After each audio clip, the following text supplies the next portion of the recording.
Let's kick off this explainer by immediately busting a massive myth. You know the one where we think cybersecurity is just an isolated IT problem? Like, it's just a bunch of folks in hoodies typing away in a dark server room? Well, actually, scratch that. As we're going to see today, that couldn't be further from the truth. Cybersecurity is a massive, universal challenge, and it literally touches every single level of an organization, from the brand new hire on day one all the way up to the board of directors. So, I want to throw this question right back at you, right out of the gate. Who is really responsible for your cybersecurity? The reality of the digital revolution, which, let's face it, has only been put on hyperdrive recently, is that the attack surface has expanded for absolutely everyone. Because technology is democratized, the risks are democratized too. So whether you're an executive making big strategic calls or just an individual logging into a quick cloud service, you are on the front lines. To help us navigate all of this, we're pulling our insights today directly from our foundational source material, the Cybersecurity Guide to Governance, Risk, and Compliance. This is by Dr. Jason Edwards and Griffin Weaver. And this text really serves as our authoritative baseline. It brilliantly bridges the gap between the high-level theory, the actual technical applications, and the strict legal frameworks that actually keep modern businesses secure. In this explainer, we are going to tackle 4 main areas. First, we'll look at the universal cyber threat. Second, we'll unpack the GRC shield. Then, third, we'll dive into specific industry cyber battlegrounds. And finally, we'll talk about leading this cyber defense. Section 1. The Universal Cyber Threat, an everyone problem. Section 2. Unpacking the GRC shield, the anatomy of defense. Okay, so to build a truly solid defense for these increasingly blurry digital boundaries we all have, we've got to rely on the GRC trifecta. And that starts with governance. Now, I want you to think of governance as the essential skeleton, or the compass, of an organization. It's basically the structured set of practices and protocols that actually direct the ship. It sets that fundamental ethical tone, establishes crystal clear roles, defines the responsibilities, and points the strategic direction for the entire enterprise. Without good governance, you just have total chaos. Next up, we have risk management. So if governance is the skeleton, risk management is absolutely the nervous system. These are the crucial guardrails keeping the organization safe when the waters get rough. It's a highly systematic methodology for pinpointing, evaluating, and addressing all of an organization's uncertainties. It's what gives leaders the foresight to actually anticipate threats and nip them in the bud before they turn into massive financial losses or just completely ruin a company's reputation. And that brings us to our third pillar, which is compliance. Think of this as the immune system of the whole operation. It is the strict rulebook, ensuring alignment with external laws, regulations, and all those internal policies. And look, it is not just about mindlessly ticking boxes. It's really about adhering to standards that actively mitigate risk, protect the organization from some pretty hefty legal penalties, and ultimately, it builds invaluable stakeholder trust. Now, what's really fascinating is that these 3 components aren't just isolated silos. They interact continuously to form this one unified strategy. Governance lays down the foundation. Risk management steps in to add the protection so you can navigate roadblocks. And compliance, it ensures you stay perfectly aligned with the rules of the road. When you blend them all harmoniously, they perfectly balance the need for business growth with those absolutely necessary security constraints. Section 3.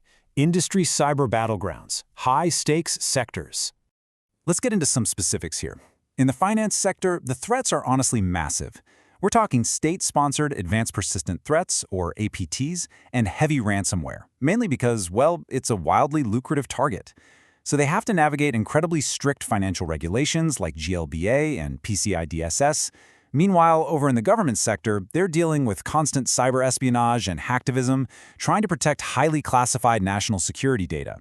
But the healthcare sector, man, that one presents a uniquely terrifying reality, navigating complex laws like HIPAA just to protect incredibly vulnerable patient records. Think about it this way. A compromised credit card, you just cancel it and get a new one in the mail. But patient data, like a complete medical history or a genetic profile, if that gets compromised, it is permanent. There's no resetting that. To put that into perspective, the average cost of a healthcare data breach has literally skyrocketed to over $10 million. That is the highest of any industry across the board. A breach here doesn't just lose money, it can directly impact human lives, insurability, and even employment. Plus, hospitals are relying more and more on network-connected medical devices, which just blows the attack surface wide open. The stakes literally could not be higher. Then you look at the military, and they face this incredibly unique dual burden. See, unlike most organizations that really only have to worry about playing defense, the military has to flawlessly protect highly sensitive critical infrastructure, like classified operational plans and digital battlefield tech, while simultaneously conducting offensive operations to disrupt enemy communications. They are active players on the cyber battlefield, and that requires an unbelievably specialized workforce. But hey, it's not just governments and massive healthcare networks in the crosshairs. Businesses of literally all sizes, right down to your local small and medium enterprises, are under constant, daily fire.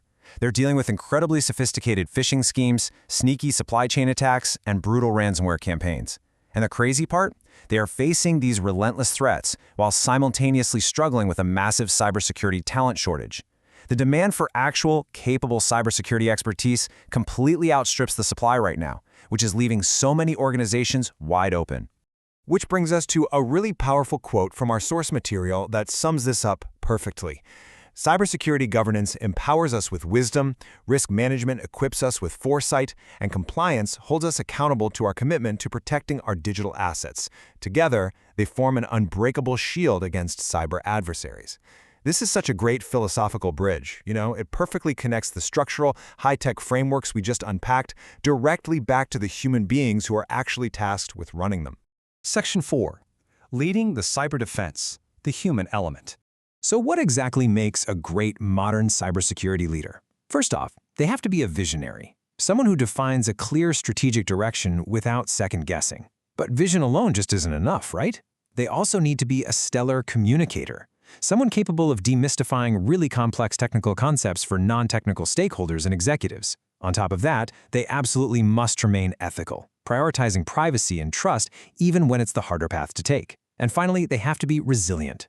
They need to foster a culture that can quickly adapt and bounce right back from the crazy, rapid changes in the cyber landscape. Because at the end of the day, a leader's job is not just technical. Building a truly high-performing, resilient cybersecurity team means prioritizing unique skill identification. You're looking for the hard tech skills for sure, but also the critical soft skills. It requires cultivating this growth mindset where mistakes aren't punished, they're viewed as learning opportunities. You've got to encourage continuous innovation, efficiently resolve conflicts, and implement really clear performance management. It's all about building a team culture deeply rooted in transparency, respect, and yes, even emotional intelligence and a healthy work-life balance so your best people don't just burn out. Preparing for tomorrow means you have to start future-proofing your organization today. Because of that dangerous skills gap we talked about earlier, leaders simply cannot afford to just hire for the present moment. They have to aggressively mentor diverse new talent and put robust succession planning into place. You really need to be identifying and preparing potential leaders way before a transition is ever actually needed just to ensure continuity. The cyber landscape is way too dynamic, so continuous learning is absolutely non-negotiable. I want to leave you with one final provocative thought to really evaluate your own organization's true readiness. Are you just managing the present, or are you truly prepared for the next cyber frontier? Cybersecurity isn't just some static goal you eventually reach and cross off a list. It's an ongoing journey of relentless improvement. It's about blending governance, risk, compliance, and incredibly strong human leadership into one unbreakable shield. Take a hard look at your own structures today and ask yourself, are we really ready for tomorrow?